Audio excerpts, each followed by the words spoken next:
please. We've got a big day today. Today is proponent testimony, and due to the number, we're going to have to limit the time. We have your written testimony. It's in our material, so we will be following along. If you would be succinct and give us the high points of your testimony. We have all of it, and we can read all of it. So with that, I'm going to open the proponent testimony, and the first name I have on this list is one of our representatives, Representative Blex, if you would, please. Welcome to the committee. Thank you, Mr. Chair and members of the committee, and I applaud you for doing all the background work that you guys have done to prepare this.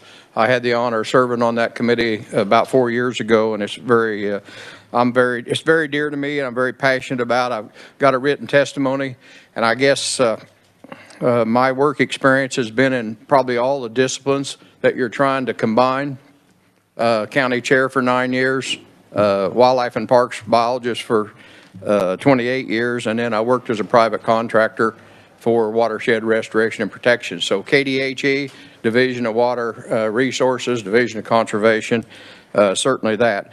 What I found over those years of experience is the fact that even though the mission and the heart is good, when you go across multiple agencies, you get confusion, you get different missions, and not everybody's on the same playing field. So that, I think, being with wildlife and parks, I'll just kind of summarize that up. I give you more information than I really wanted to, but I wanted you to know that, background in all the disciplines.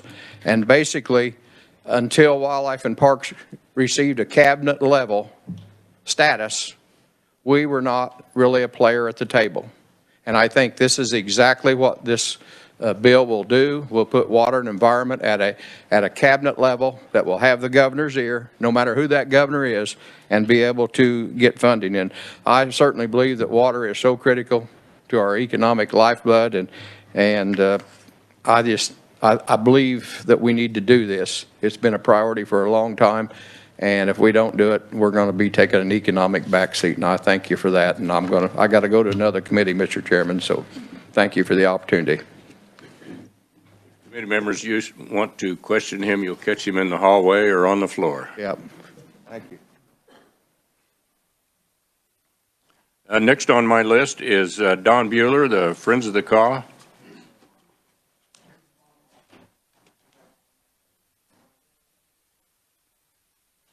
I'm not Don Bueller. I'm Mark Dugan, but I'm here on behalf of myself and Friends of the Caw as well. I'm a member of the board of Friends of the Caw. So I thank you to the chair and to the ranking member and vice chair for the opportunity to address this. We strongly support House Bill 2686.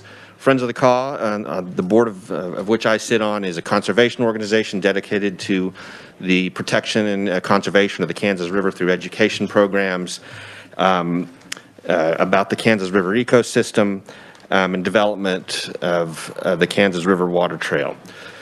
We support passage of 2686 as a way to support both water quality and water quantity issues in Kansas. It's important that these issues have the attention of a cabinet level agency, and we think this is a change that is long overdue. And it will be brief, but I do want to address fairly quickly four reasons for our support for this. First, is we strongly support public input into the water planning process through the regional advisory committees and the Kansas Water Authority. This support allows for a broad base of constituents to have input into the water planning process from communities across the state and from different water sectors. It brings local issues to state attention, and groups like the Kansas Water Authority also can bring in not only public input, but the input of different agencies like the Kansas Geological Survey, the Kansas Biological Survey, and K-State Extension. The entire bill, as we understand it, emphasizes the need for public input, and each of the divisions already has processes in place for public input. But we think that putting all this in one place is a way to create synergy for the planning process and for transparent public input. Second, we urge that there be an increase in the state portion of funding for the Water Plan Fund, dollar for dollar for the fees portion of the fund. The state's portion of the fund has not been increased since it was implemented first in, I believe, 1989. And due to inflation and the need for various water projects, the state portion has not kept up, and we think there's a need for increasing the state's portion of the funding for that, and we think that would be reasonable. Third, we would urge that politics or partisan politics be kept out of this as much as possible, and to that end, we would support a balance of political parties on the Water and Environment Maintenance Board, and we would also support and recommend that the director of each of the divisions be a permanent employee rather than a political appointee, because it's important for things like institutional memory and institutional knowledge to be carried forward. These are difficult issues that take time to learn, and I think that kind of institutional knowledge is important. And also, water quality and water quantity issues we consider to be basic human rights and should be free of partisan political processes. And fourth, we would recommend clarifying some language concerning the authority of the Water Environment Maintenance Board with respect to the Kansas Water Authority. It's important to have direct legislative and financial input into expenditures, but the Kansas Water Authority will also be making recommendations for the State Water Plan Fund. So there is a potential there for overlap or conflict, and we think that some clarification in that respect would be helpful. So we respectfully request that you support this bill. We think it's the opportunity of a generation, and it's important for the people of Kansas, not only now, but for future generations. And though the change is significant and can be difficult, especially in the face of opposition, we think it's important for the people of Kansas and necessary for the strong management of Kansas water resources. And so we urge you to support this bill. Thank you. Thank you for that. And your name again, please, sir? My name is Mark Dugan. Dugan. Thank you. Don't go away too fast. Any committee members have a question for Mr. Dugan? Representative Schmidt. Mr. Dugan, you mentioned that you would prefer that the secretary not be a political appointee. Do you have an idea how to do that? Because if it's an appointment by the governor with approval by the Senate, how else would you do that? I believe my idea would be an employee of the secretary of the agency. I think the reason for our skittishness on that is that these are difficult issues and not necessarily partisan political issues. So if there's a new person, every time there's a new governor going back and forth from party to party, that can kind of disrupt the process as there's a learning process for whatever new person comes in, and may see some kind of need for partisan political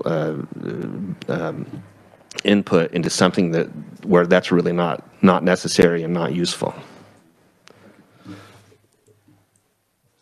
Further questions? Seeing none. Thank you, Mr. Dugan. The overflow room is ready now. There is both sound and screens available in there if other people show up and don't have a seat. Next on my list is Darcy Mease, Manager of Legal Services, Water 1. If you would, Darcy, welcome to the committee. Thank you very much.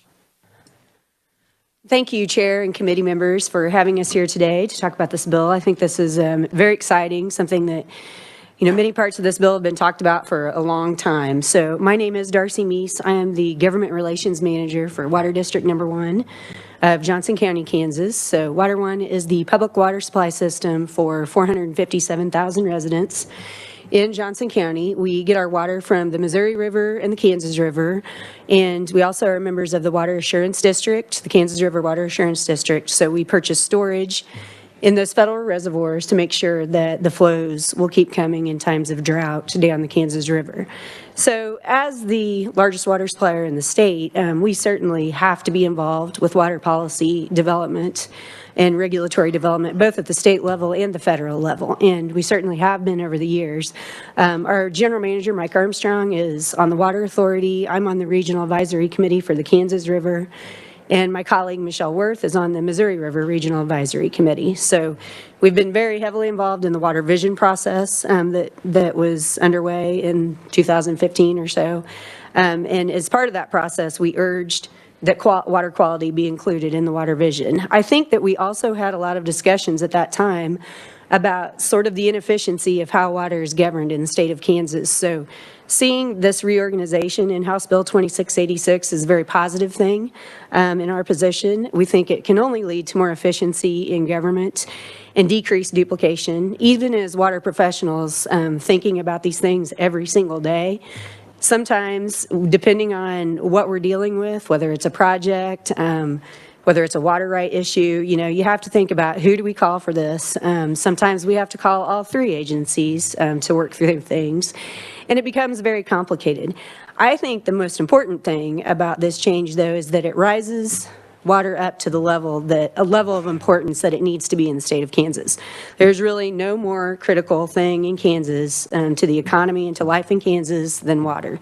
So it should be a cabinet level agency. Most other states do this. This is really bringing Kansas up to speed on how other states handle water resources and other natural resources. And it will certainly help us out in the budgeting process, I think. And my hope is that this committee will become a standing committee so that when we have these water issues, these long-term things that we're dealing with, we have a committee such as the Utilities Committee. We would have the Water Committee to come to, and you guys would have the continuity and knowledge to be able to address the issues that we have. In terms of the Water Maintenance Fund Board, that is one area where we felt like it was a little bit inconsistent with the idea of trying to make things more efficient in the governance of water, kind of adding in this other layer. And I understand there may be some reasons for adding in this group to handle the two different funds, and maybe we just need a little bit more clarification on that. But I would ask the committee to maybe think about just taking a look at the existing water authority, and maybe it needs to be re-examined in terms of its mission and its constitution. And it could be able to do the exact same thing that's intended by the Water Maintenance Fund, because they already do work through the budget process with the agencies. So again, could be a little bit of duplication of effort. I understand there may be reasons behind that. In terms of the Water Maintenance Fund itself, I think that's a great opportunity to leverage federal dollars. The RCPP projects are a good example of that. We have one going on right now at Milford Reservoir. There's a lot of money out there, and we need, as a state, to be ready to go to match that up. So we think that's great. In terms of the increase to the fees, we appreciate the fact that it's an across-the-board increase. We pay the municipal fee into the Water Protection Fund. We appreciate that stock water and industrial are also going to be paying a proportionate fee. It's hard to argue that a fee that has been in place since 1989 shouldn't increase. There's not too many things that haven't increased over time. So we're in favor of that. But we do think the state needs to come to the table. We appreciate that the $8 million is going to be made this year, that demand transfer, but that 66% increase should also apply to the state portion too. So we would look for $13 million. And I'd be happy to stand for questions when the time is right. Any quick questions? Representative Riley. Thank you, Darcy. Thank you, Chairman. So appreciate the tour that you gave us at Water One. It really gave us a good understanding of how a large municipality handles their water supply. So I guess my question on this is, as we reorganize this and as we make this a cabinet position, is that going to give us a little bit more strength when you're talking on projects with the Corps of Engineers as far as backbone behind our water commission comparison to what maybe you as a smaller entity could do? Do you think this will give us a little more power with them? I think it would. I think it would provide a great opportunity having an executive level secretary to focus on the relationship with the Corps of Engineers, because as we discussed on that tour, it's all about the relationship building and knowing who to talk to about what. So if you have someone who's really willing to put in the time to build those relationships, I think we could have a lot more leverage and maybe be able to work with them better. And, you know, in the current situation, certainly the Water Office works with the Corps quite a bit, but does the Secretary of Ag? Probably not. Does the Secretary of Health? Probably not. So if you have that one person, I think that would make a lot of sense. See no further questions. Darcy, thank you very much. Thank you. My next conferee is Kimberly Swati, Kansas Municipal Utilities. Welcome to the committee, Kimberly.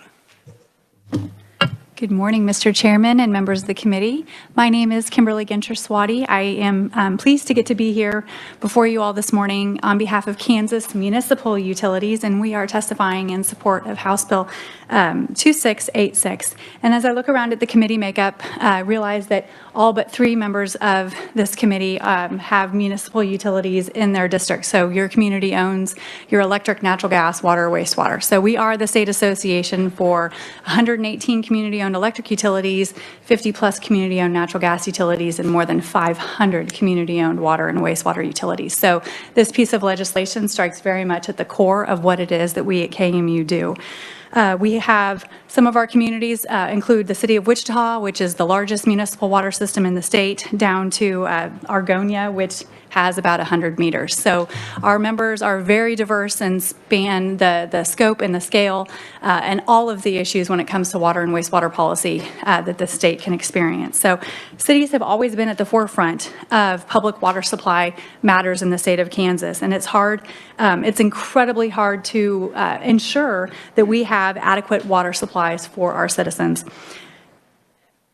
So municipal efforts from the very beginning have been in place to provide water and wastewater long since, frankly, before there was laws dealing with how water was going to be provided in the state.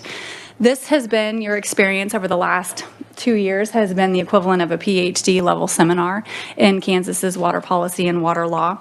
And we want to commend you and all of the efforts that you all have undertaken. You've given so much time and energy and attention, and that's why we stand in support of Senate Bill 2686, largely because of the quality of the work. We do interface with every aspect of state regulators on the matter of water, from securing the source of water supply and working with the Division of Water Resources, to Kansas Water Office, water quality matters with the Kansas Department of Health and Environment. We do a lot of different programs with KDH&E to not only train all of the water and wastewater operators across the state, but also to work on water quality testing and supply. So we want to make it abundantly clear that we work with each agency as they stand right now in their current configuration just fine. That said, so this is not a comment against the provisions of 2686 that would combine all of those programs within one agency, but we did just want everyone to know, and those state agencies, that we feel like we have a great working relationship as it is, but can see the virtue and the benefit and possibly some gain in consolidating those organizations. So we've been on the record supporting a long-term stable funding for the Kansas Water Plan Fund. We were a member of the governor's Blue Ribbon Task Force on Water, and we recognize that this is a very complicated conversation. And at the very least, at least having these discussions at the legislative level allows us as stakeholders to participate in the conversation about how do we put forth solutions that are workable. So we fully support, though, discussion on representation on GMD boards. We have municipal water systems that are entirely outside of the GMD boards. We have members that are entirely inside the footprint of the GMD boards. And we have members where half are outside and half are inside. So as you can imagine, our diverse experiences in and around discussion of GMDs creates a diverse set of opinions within our membership on how we should exist and how they should exist in tandem. And sometimes cities get along just fine being embedded in those districts, and other times there's some issues. So we can say this: we can support any time that citizens are enfranchised, particularly when they live entirely within a legally defined district that has the ability and the power to levy funds. Water is to the benefit of all Kansans. And each of the Kansans that live within municipalities, they deserve the right to vote on jurisdictional districts devoted to water. So we appreciate all that you've done. We are thankful to be a part of the conversation and look forward to talking further with you all about House Bill 2686. Thank you. Happy to stand for questions. Any questions? Seeing none, you got off easy. Are there people standing outside the room? Okay. If anybody's looking for a seat, tell them the next room is also open and wired and ready to go for extra seating. Thank you. Thank you, Kimberly. Next, we have Alan King, City of Wichita. Welcome to the committee, sir. Thank you, Mr. Chairman, Mr. Vice Chairman, Madam Ranking Member. My name is Alan King. I'm the Director of Public Works and Utilities, and I'm here to speak on behalf of the City of Wichita. I'm also a member of the Kansas Water Authority for a couple of terms. So I'm very familiar with water issues. With me today is Council Member Brian Fry from the City of Wichita Council and the Assistant Director, Don Henry. And if I get into trouble, I'm going to ask them to help me out. So what I can say is that City of Wichita is a regional supplier of water. We serve about 500,000 people when you consider Wichita and the 13 communities that we also provide water to. We're a major part of the economic and municipal use of water in the state, and so it's really important for us to get it right. What we look at, because we have that kind of a use base and the responsibility associated with it, is we have to anticipate problems and come up with solutions. Things like drought. Back in the 2012, if you happen to remember, we had a start of a real severe drought. And we got real serious about it and came up with a bunch of rules and regulations, changes in the way that we operate, and spent significant infrastructure dollars to prepare ourselves for that. We're building a brand new water treatment plant for about $500 million.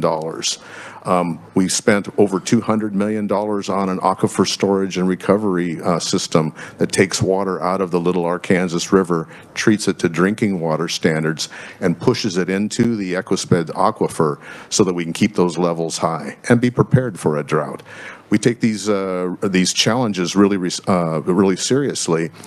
But what we are finding is that with the current arrangement with the GMD2 oversight, along with the state engineer, we're finding that level of complexity and bureaucracy and delay is causing us some problems.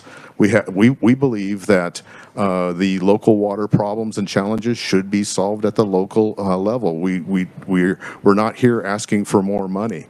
We're asking for the ability to be able to kind of clear the way, if you will, to make the hard decisions and to spend the big dollars to make these changes necessary to meet the future.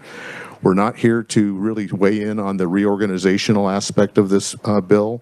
We're neutral on that. We'll leave it up to the wisdom of this group to work that out. But the part that we do want to weigh in on is the representation aspect of the GMD2. Just to give you a couple of examples. One example is our city's aquifer storage and recovery program that I just described a couple minutes ago. What we've been trying to do is to operate that more efficiently, keep the aquifer levels as high as possible, and to make some changes. And this has been delayed for a couple of years now. While we wait for that, there are some opportunities for us that we just can't take advantage of. Another example is our paperwork for getting credits for the storage units that we do put into the ground. There's paperwork that has to be filled out and submitted to the state, and GMD2 is 2 years overdue on that paperwork. And in the meantime, we're not certain of the status of those credits. There are opportunities that come our way that we're just not sure if we can or should take advantage of. A $5 million opportunity with the Bureau of Reclamation to add different kinds of facilities to add even more water into the aquifer. That's questionable on whether we're going to pursue that grant money. And then some water rights that we're looking at possibly pursuing as kind of belts and suspenders to benefit the agricultural community growers in that area between droughts, because really the only time we need water is during a drought. So we're here basically to ask you to help us do what we need to do as a municipality with 500,000 customers, and if that means giving us us a more streamlined approach in making these decisions, getting them in a timely fashion, that's going to really make it possible for us to do our job. So what we're asking the committee is to allow some opt-out provision so that right now we are covered by both GMD2 and the state engineer. We ultimately are regulated by the state engineer and his approvals. What we'd like is to have a direct relationship with the state engineer and have the groundwater agricultural issues continue to be under the GMD plan, and for the municipal plan to apply directly with the state engineer. And we think that that would go a long way in giving us the ability to make the hard decisions that we have to make. And I'd stand for any questions, Mr. Chairman. Questions? Representative Jacobs. Thank you, Mr. Chair. In your testimony on page 2, I think it's paragraph 4, on the last sentence, it says, "We support legislative consideration of language that would allow municipalities to opt out." That was your biggest point. Do you already have some language written out? No, sir, we do not. Okay, thank you, Mr. Chair. Further questions? Representative Vaughn. Thank you, Mr. Chair, and thank you, Mr. King, for being here. On the GMD board, I was wondering, are there any of the board members who are from the municipality or who represent the municipal interest? The answer is no. Currently, there are 8 board members, 7 that are agricultural and 1 that is industrial.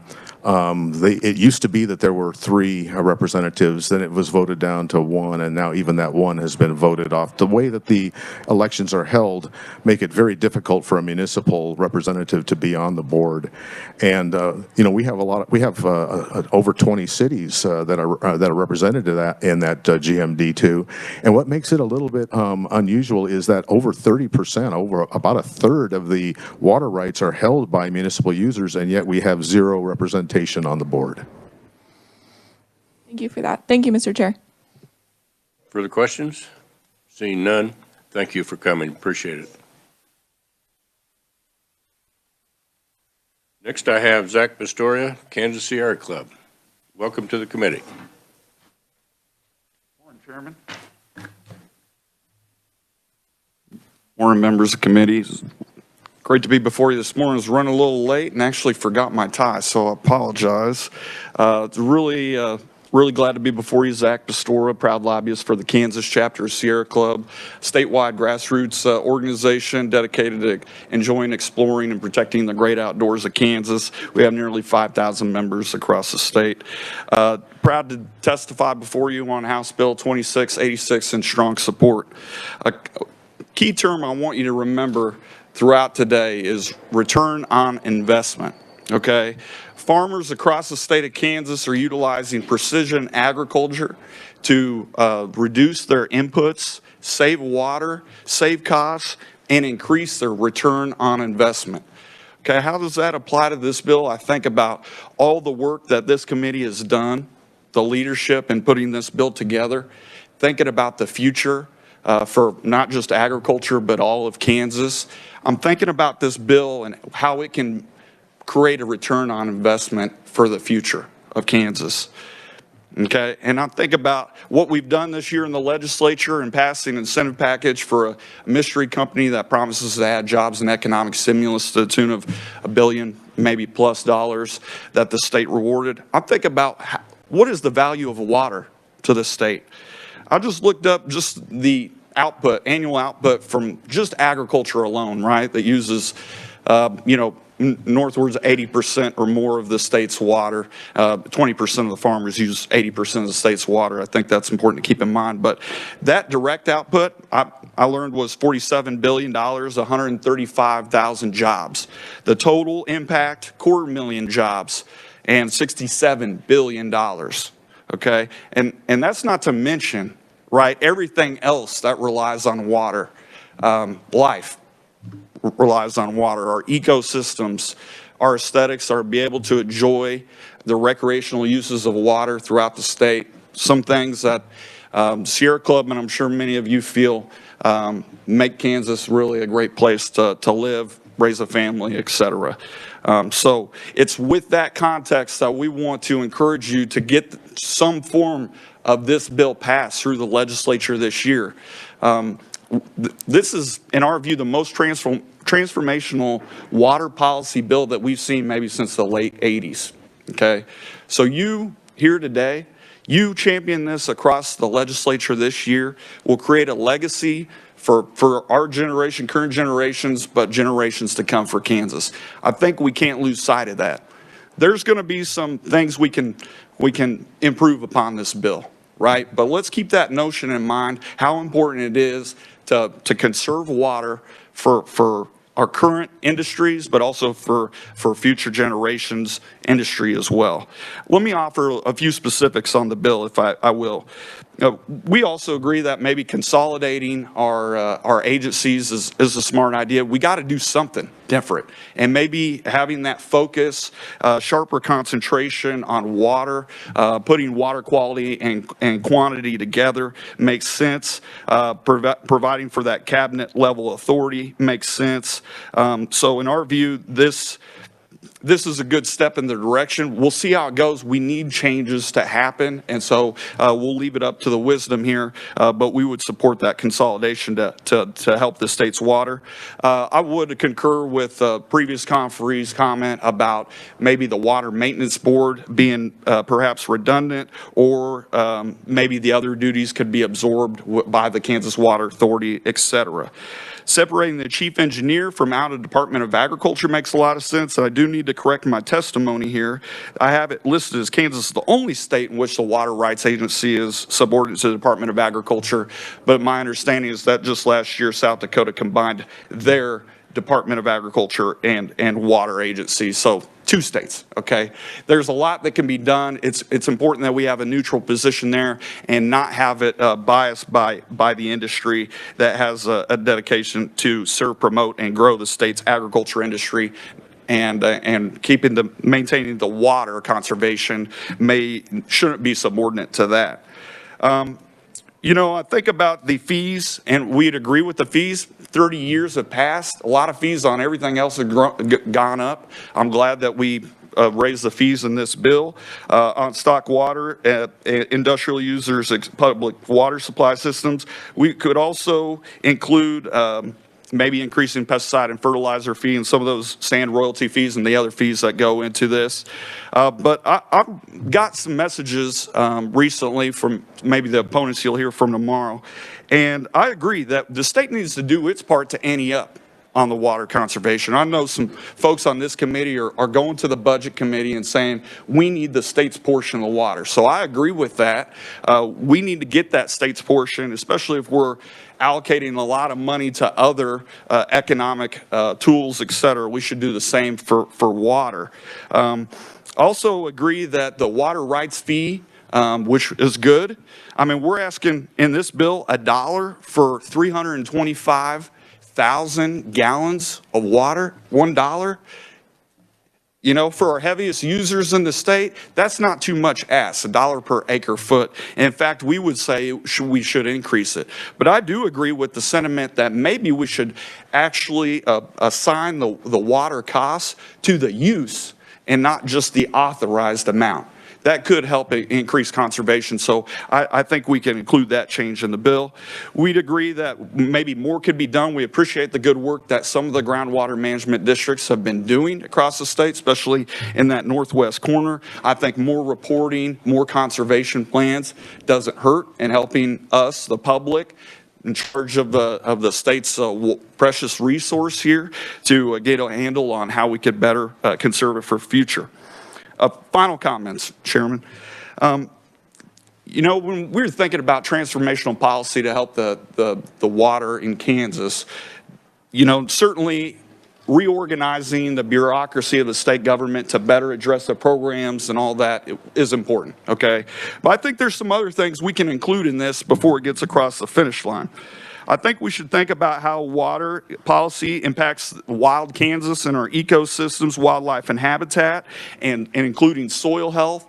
We can't cut water use without having healthy soils to be able to retain that water or make it infiltrate to help our reservoirs, et cetera. We also should think about the beneficial uses of water and some of those over-appropriated water rights. Okay, we don't have a priority of beneficial uses. It's first in time, first in right. Well, if we had a priority that said, hey, drinking water for our communities is most important for our state, okay, and then uses for private gain, whether it's agriculture or fracking or whatever, can come secondary to the most important needs for water, which is drinking water in our view and maintaining our natural ecosystems. I also think this bill needs a nice title. You know, get something that can get out there in the media. So I encourage all of you to think about that. And we'll be at your service to help this go across the finish line this year. I really appreciate all the work you're doing. I really appreciate the opportunity for this to be a legacy bill to transform the future of Kansas. Thank you. Thank you, Zach. Any questions for Zach? Seeing none, you're getting off light today.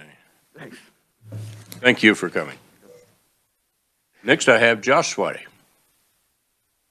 representing the Regional Economic Areas Partnership. Welcome to the committee, sir. Thank you, Mr. Chairman. It's a pleasure to be here in front of all of you. I represent the Regional Economic Area Partnership. It's known as REAP. That's the coalition of around 30 cities and counties in south central Kansas. If you talk to anyone that does regional planning or economic development, they would tell you that the key to success is to have a stable investment climate. For the past few decades, stable investment climate has normally been achieved through predictable tax policy and then long-term infrastructure projects, because cities and regional partnerships don't think in terms of months or years, they think in terms of decades. For example, those of you from Wichita will know that last year they finally completed the construction along Kellogg. That construction was started in the mid-16th century by Francisco de Coronado. So you kind of get a sense of the timeline that cities use in their planning and their partnerships. And so it's difficult when those areas have instability. And so for the past few decades, they've been working on infrastructure projects to provide stability. But as we move into an era of more erratic weather, cities are now going back to that original question that they had to face. Can we arrive at the natural resources we need for our city to grow, particularly water?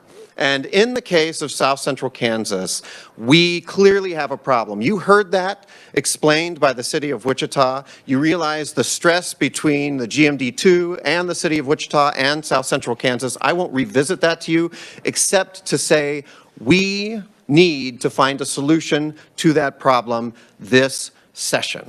And so the only other thing after that I would say is this.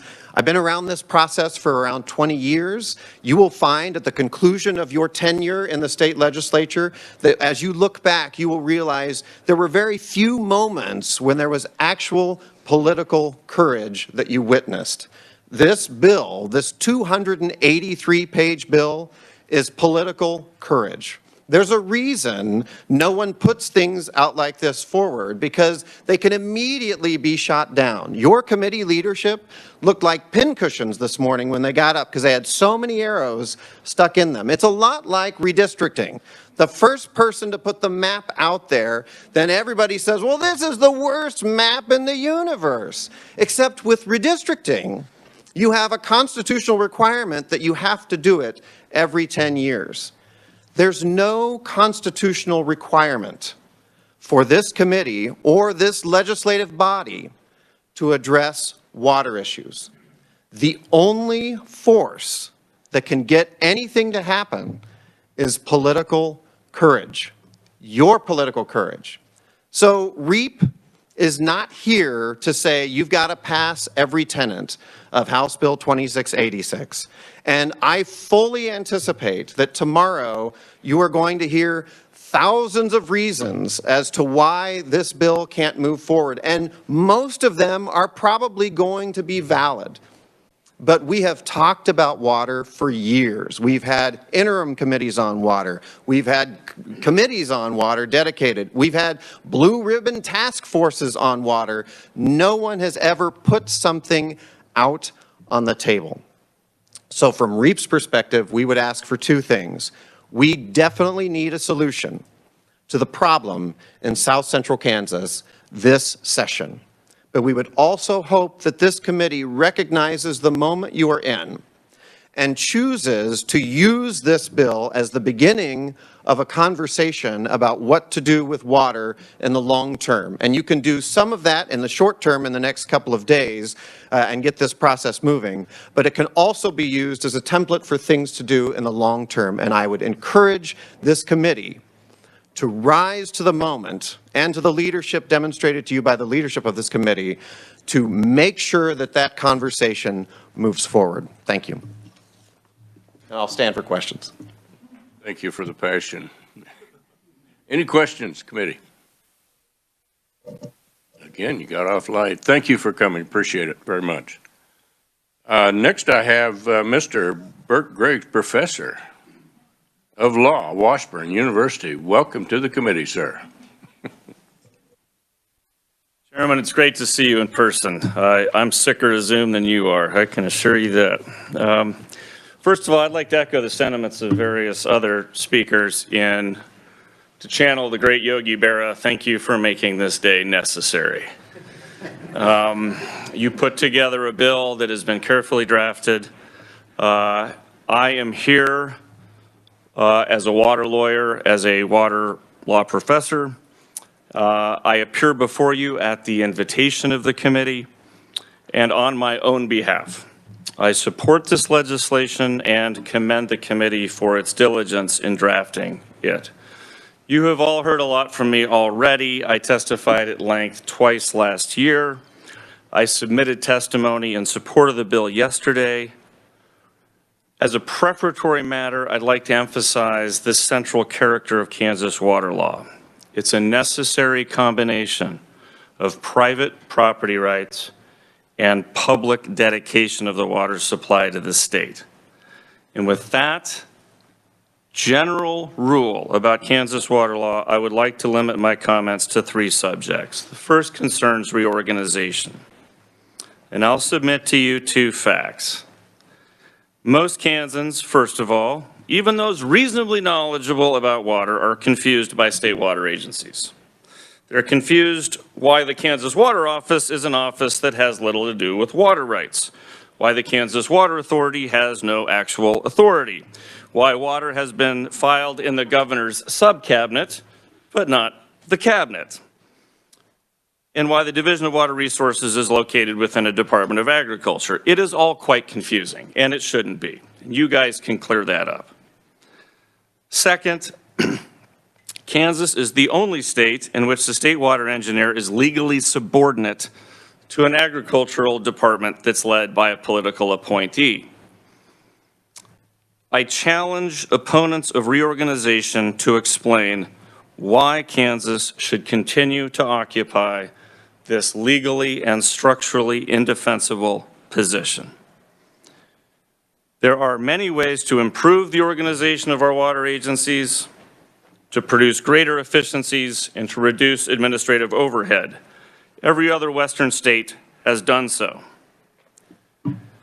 This reorganization plan fully respects the established substantive laws that govern water in this state, and so I would challenge opponents of reorganization to explain why a rational reorganization and streamlining is so worrisome to them.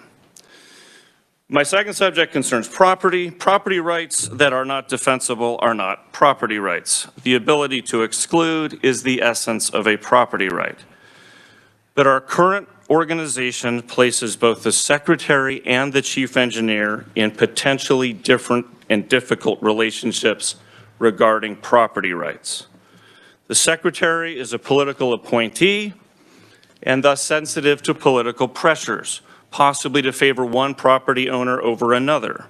Likewise, the chief engineer is sensitive to political pressures against protecting senior water rights. This conflict, as I describe in my testimony, raises constitutional issues about the protection of private property rights.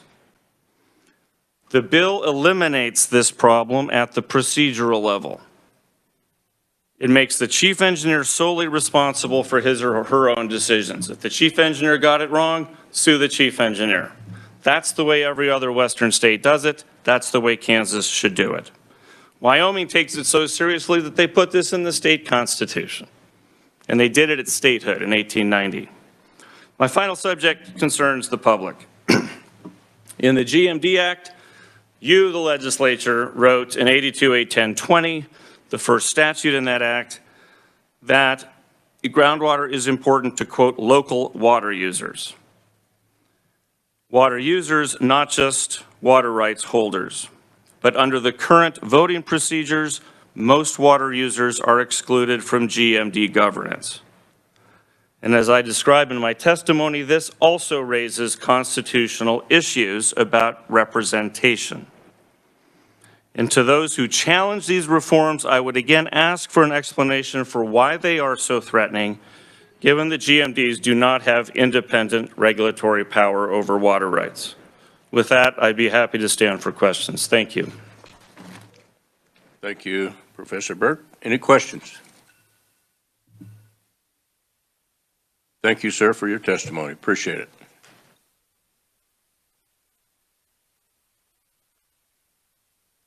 Next, we have a video,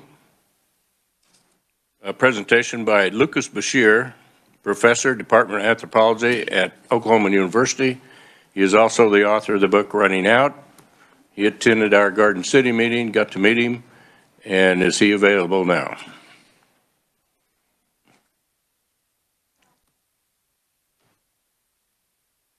Dr. Bashir, are you there?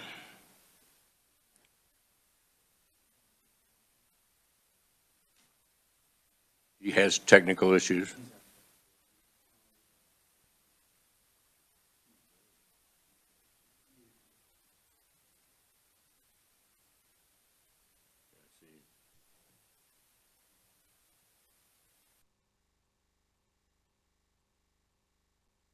Let's go to the next one and come back to Dr. Bashir. Next we have Kay Healy, RN. If you would, please. Welcome to the committee. Thank you very much. Chairman Hyland and members of the committee, thank you for allowing my testimony in support of HB 2686. My name is Kay Healy. I'm a retired public health nurse. I'm the sister and grandchild of farmers, and I'm an elected grandmother, and I'm an elected member. Can everybody hear me okay? Elected member of a public drinking water utility. I understand that water is a precious and finite resource, and that water quality and water quantity are inextricably linked. I want to thank the committee for all the time you've spent learning about the 16 state agencies that manage water and listening to Kansans whose lives and livelihoods are threatened by the challenges to water quality and water quantity throughout our state. Water management in Kansas is too complex. Where do I begin to ask my water question? 16 agencies, Department of Agriculture, KDHE, Kansas Water Office, my Watersheds Regional Advisory Committee. If a question involves both water quantity and water quality, like a question about a permit for a water right in a contaminated site, or the impacts of flooding on cattle, fish, or a water or wastewater treatment plant, or simply how a producer can participate in a stream bank stabilization project. It depends on which agency you start with first. You can get conflicting answers. You can get different answers. HB 2686 simplifies water management for the planning, the permitting, and the funding. One agency provides efficiencies, reduces gaps and overlaps, allows for more collaborative problem solving, and increases the accessibility and the accountability for funding and expenditures. As a taxpayer, I want to be able to follow all the money. Water plan funding is woefully inadequate. Our Kansas Water Plan, our 14 regional advisory committees, and the Kansas Water Authority have multiple solutions to water quality and water quantity challenges across Kansas. The Kansas Water Plan has been underfunded by nearly $84 million. The $8 million requested each year from the state has never been adjusted for cost increases. I urge this committee to amend HB 2686 to include a proportional increase in the state's required annual contribution to the Kansas Water Plan. HB 2686 includes a slight increase in the water protection pass-through fee paid mainly by consumers and adds a new small water rights fee paid mainly by producers.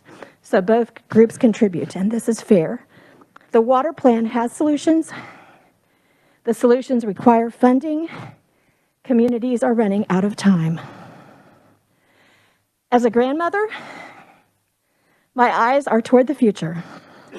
As we learn more about the intricate connections between groundwater and surface water, we are also seeing more drought and flooding. Neither rivers, aquifers, nor watersheds are contained by county or town boundaries. We can choose to focus on the divisions of western, eastern, consumer, producer, or rural, urban water perspectives.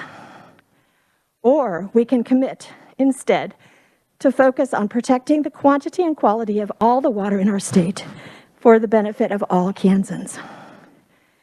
50 years from now, I hope there are still mothers and grandmothers living in towns from Garden City to Atchison, from Atwood to Parsons, and that they benefit because we chose to focus on protecting all of our water. HB 2686 simplifies a complex and costly water management system, begins to increase funding for the solutions that we already have, and highlights an important discussion about our commitment to the future of safe, plentiful, and affordable water for all Kansans, regardless of address or livelihood. I support HB 2686, ask that the committee recommend this bill favorably with an amendment to increase the state water plan contribution. Thank you for your time. Thank you for your testimony. Thank you for coming to the committee. Any questions of the committee members? Seeing none, thank you again. Is he ready now? Okay, we'll go back to Dr. Bashir, if you would, please. Yes, can everyone hear me? Yes. Okay, thank you so much. I'm sorry for that glitch. First of all, like many other people, I want to sincerely thank everyone on the committee and the leadership for all the work you've done to make this moment possible. Like many other people have signaled, I think this is a historic moment, and it does take a lot of courage, and I really appreciate it. The reason I appreciate it is because this is a personal issue for me. I'm a professor of anthropology at the University of Oklahoma. I grew up in Southwest Kansas, and generations of my family have farmed there since the 1920s. The aquifer is what allowed them to build healthy communities, to raise kids like me, and send us out into the world. So in a very real way, without groundwater, my life wouldn't have been possible. So when I heard that parts of Southwest Kansas had some of the highest rates of aquifer depletion in the world, I was concerned. And I spent months conducting independent social scientific research on the topic.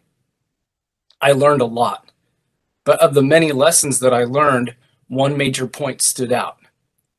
And that was that most people in Southwest Kansas, including my family, my friends, and nearly every single farmer that I met, wanted to save some of this vital resource for future generations. But given current GMD statutes, the vast majority of Southwest Kansas residents have no voice in the decisions being made about the future of the aquifer. It doesn't seem right, it's not sustainable, and it isn't fair. So HB 2686 helps to solve this part of the problem. There's 4 reasons why I strongly support making the GMDs more inclusive, open, transparent, and accountable to the public. First, it allows citizens to have a voice in the decisions that will determine their destiny and puts power where it belongs. Second, this would align policy more closely with actually existing publics and the real ways that groundwater works and impacts Western Kansas society. Third, this streamlines bureaucracy and encourages more substantive dialogues between all stakeholders. And finally, this reaffirms our commitments to each other and to the values of justice, freedom, decency, and local democracy. So as the work of your committee has shown, the issue is much bigger than partisan politics or short-term profits or the many ways that people try to divide us from each other. This is one of the best chances to protect, value, and sustain our aquifer for future generations. They'll need it more than we do. Thank you for your important and courageous work towards that urgent end. Dr. Bashir, thank you for appearing before the committee. Any questions of the committee for Dr. Bashir? Seeing none, thank you for taking the time to appear before us today. Thank you. Thank you. I have next Dorothy Barnett, Climate Energy Project. Please come forward. Welcome to the committee. Thank you, Chairman. Chairman Highland, Vice Chair Orr, and Ranking Member Vaughn, thank you for allowing me to testify in support of House Bill 2686. My name is Dorothy Barnett, and I direct the Climate and Energy Project, a 15-year-old nonprofit. CEP works to support the transition to a carbon-free economy through programs and policies. It may seem strange that an energy person is testifying in support of water, but as you know, they are intrinsically linked. CEP is part of a coalition of nonprofits that work across the state together to build a healthy and resilient Kansas. Wealth, which you may have heard of, water, energy, air, land, transportation, and health. The Wealth Coalition represents thousands of Kansans, and one of the coalition's priorities has been to fully fund the state water plan. So we were pleased when we saw that the governor had added the $8 million to her budget, but like others, we believe that more is needed. We do support the bill because of the intent to bring together the agencies and divisions that are working on water quality, quantity, and conservation. And we also understand the need to fund the water plan in the future, and we do support a fee structure. We're not weighing in on whether that's the appropriate structure, fee structure. We would leave that to those of you that work in this area every day. One of the things that we are concerned about, however, that no one else has mentioned, is that as we read through the bill, there's little mention about the potential impacts to our state's environment if you move environment out of the Kansas Department of Health and Environment. While yes, water and environment are intimately connected, environment at KDHE is responsible for 6 different divisions. Those divisions are all tasked with protecting the public health and environment. So we don't want to sacrifice the good work that's happening in the environment, in the E of KDH&E, for the sake of water. We hope to hear, as you talk about this legislation and this bill from committee members, how we can ensure environmental protection will remain strong while you're merging water and environment as a committee.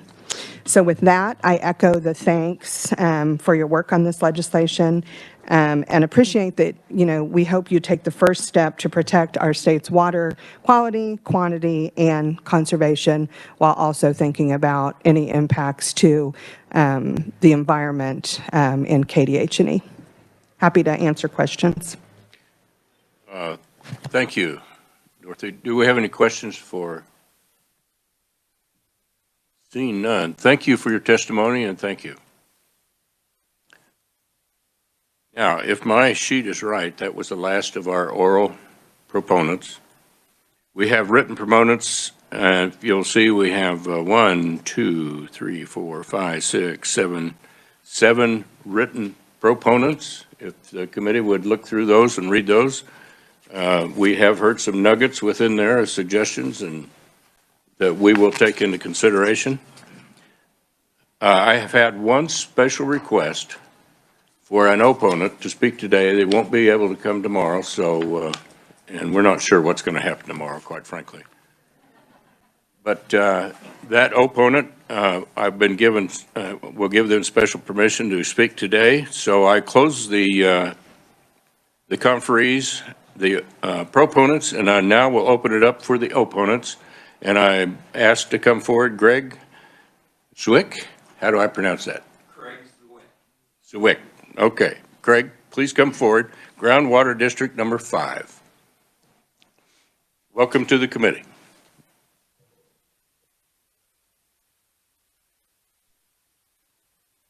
Thank you for having me.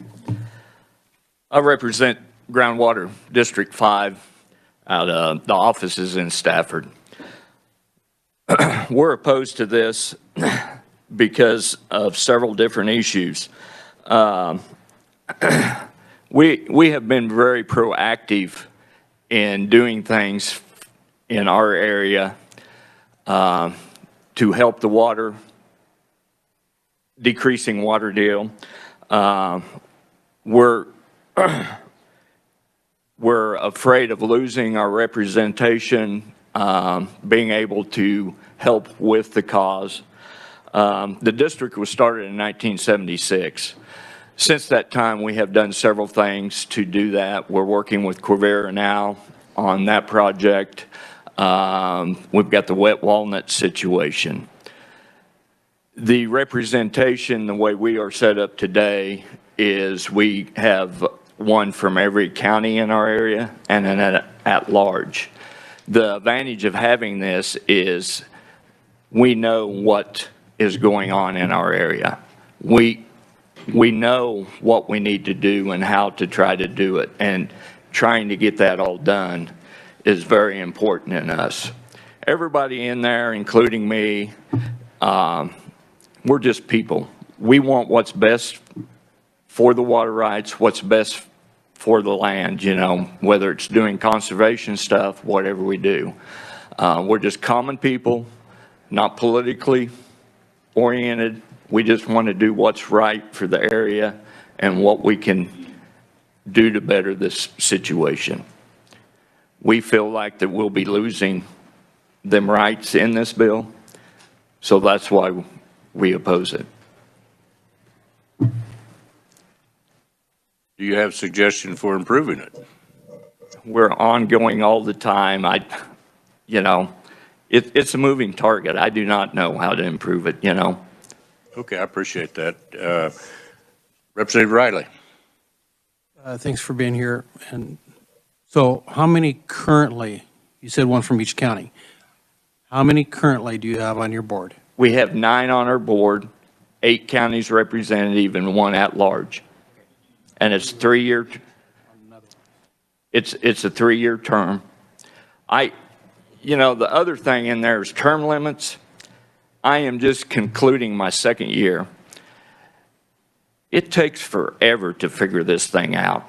I'm kind of a simple-minded thing, and you know, I am just now feeling like that I'm not up to speed yet, but I'm getting closer. There is so many rules, and when we go to meetings, people that's been on there for quite a while, they'll start rattling off numbers of this and that, and like I'm there like, what's going on? And so, you know, that it takes a while. So term limits can be an issue on that. Further questions? Representative Howerton. Thank you, Mr. Chairman. Are there municipalities that are, how many are in your GMD5? I would have to ask Orrin. I'm not for sure on that. We have had municipalities on the board before. Okay. So we do not right now. So to follow up with that, is that okay? So what in this bill would prevent you from running for election and winning? Well, part of the bill is, the way I understand it is, now it's GMD5. The people in that, it's the water rights that vote for that. It's opening up the whole, all the citizens in that deal.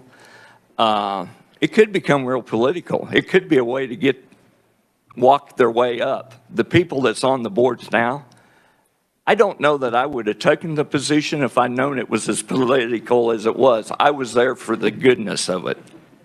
I appreciate your service. Thank you very much. Representative Schmidt. Okay, thank you. Representative Vaughn. Representative. Thank you, Mr. Chair. Thank you so much for being here. We really appreciate your testimony and all the perspective that you bring. And so I, really interested to take some of that into advisement on this. And I think my only follow-up would be, I know you guys are working with Quivira.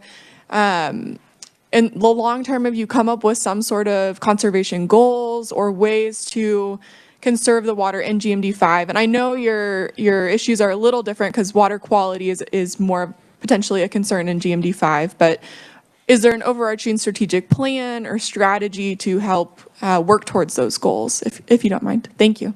We have plans, and Orrin can go into more detail, the manager, if you want to hear them today. Is he on the list for tomorrow? No, I don't believe so. If it's all right with the chair, I'd be interested to know how that process works. We've of course heard about things like the local enhanced management areas. I know it's been talked about. So just wondering how that process has worked for you all.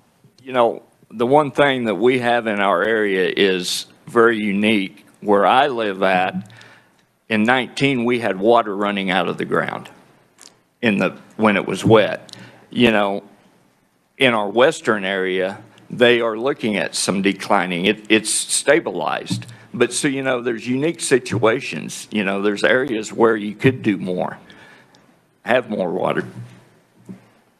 If you would, sir, address her question, if you may. I will do my best. Identify yourself. Yes, my name is Orrin Farrell. I am the district manager for Big Bend GMD number 5. As Craig stated, we do cover 8 counties in south central Kansas. The issue with Quivira and the water rights in that region have been going on for decades, as you're aware. What are we doing now? We are really in the stage of still planning, still identifying those concerns. We are working with the federal level, NRCS, EPA, all the alphabet agencies from the state, federal level to get their perspective on what their concerns are, whether it be a regulatory issue, environmental issue, what have you, as well as engage the public and what their concerns may be.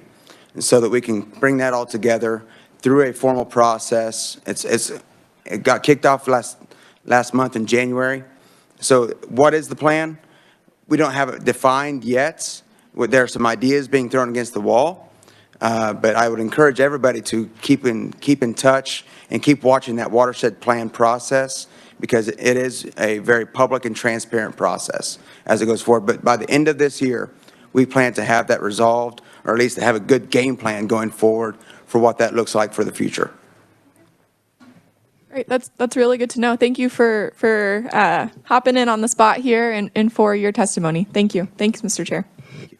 Representative Riley. Thank you, Mr. Chair. It just seems like this keeps coming up, and so would it be a possibility that we would have a very quick subcommittee of a subcommittee meeting on GMDs and see if we can sort out this little section right in here that's part of this bill before we move it forward? I mean, I'm talking about getting together maybe this afternoon sometime and for 2-3 hours, volunteers off this committee, just suggestions. We'll discuss that offline. Representative Schmidt. Thank you, Mr. Chairman. Craig, and I use your first name because I don't want to butcher the last name. No. Thank you. Thank you for coming and speaking to us. And I can understand your concern about the makeup of the GMD, but I'm sure you can understand the concern of the municipal users as well because they tend to lack representation. Do you have an idea of maybe how we could make that more proportional for both sides so that no one feels overwhelmed? Well, that's going to depend on each GMD. We're sitting in one, which probably Great Bend would be our largest city, and I don't know what they're at, down to a lot of little cities. And then you got GMD 2 that's got Wichita in it. So making it proportional-wise is going to be hard between the different districts. I know GMD whatever Garden City is. Garden City sits on it, which would be their biggest deal. So I don't think any of the GMDs are against the city sitting on it. It's just trying to figure out how to get them on there, you know. In our particular deal, if your city's in the county, you could be the county representative. You know, it's just a matter of getting them wanting to react with us. In our area, it's probably more wanting to get the cities to be on it versus a bigger place, you know. Representative Minix. Thank you, Mr. Chairman. Craig, with all due respect, I appreciate your comments. I would ask the chairman if he'd indulge me to bring Professor Bert Grape back to the microphone to ask how GMDs are handled in other states and give all of us in the committee some other possibilities and some directions that we might go. But thank you very much, Craig. Thank you for having me. I appreciate it. Thank you for coming. We appreciate it. Is that okay, Mr. Chairman? He's here. Fortunately, I brought 2 law students to help me on this question. How much time do you have, Representative Minix? 19 western states, different groundwater management districts. The short answer is it varies tremendously state by state. Some states categorize groundwater differently, and depending upon the category of groundwater, there's a governance attached to that. That's what Colorado does. Certain states, the most prominent state would be the state of California, which 7 years ago passed the Sustainable Groundwater Management Act, which requires local agencies to develop a sustainability plan across the 515 distinct groundwater basins in the state of California. This is full employment for water lawyers. It's great news for me. I don't know if it's great news for a lot of the water users in the state. So I don't want to burn any more of this committee's time. I'm happy to supply through writing answers this committee poses and make my efforts public. Representation of water agencies and especially regional groundwater districts has passed constitutional muster. There is the one person, one vote principle, where if you have an agency of general governmental reach, everyone must vote. That's what the 14th Amendment to the federal Constitution requires. There are other decisions that hold that the voting rules do violate the 14th Amendment. And in Kansas, water's a public resource. It's dedicated to the entire state. So I think there is an issue there that all water districts across the West really are wrestling with, especially in Arizona, in California, and Colorado, is how does this issue of representation relate to groundwater? So that's the best I can do now, but I'm happy to provide work later. Thank you, Mr. Chairman. I thought while we had this resource in the room, we should utilize it. I wish he had a little more direct answer, but well, I would be tickled to work here. I'm a lawyer. I mean, I don't want to take the rest of the committee's that's fine, time, but if you could just I would restate the love question, I will do my best to give a succinct answer. Is there some other state similar to the issue that we're wrestling with here in Kansas that provides for local input, much as our GMD Act currently is, something that might give us a model for a direction we might consider with this bill? Because I see the GMD portion and representation seems to be a point of contention here somewhat. I would recommend that you look to the statutes in Arizona, California, Oregon, and Utah. Thank you, Mr. Chair. Thank you, Dr. Burke. Appreciate it. Committee? That's all the work we have for you today. And depending on Representative Schmidt. Mr. Chairman, I have one comment. Mr. Swati mentioned that we've been working on Kellogg for thousands of years, maybe. There was a contention that the sun would burn out before it was finished, but we beat that. So, thanks, sir. If we are not closed down tomorrow, we will start the opponent testimony. We'll continue the opponent testimony tomorrow. So with that, the big unknown, but we're planning on being here. I packed my bags. I will be here. So we'll see what happens. But with that, we are adjourned. And thank you all for coming. We appreciate it.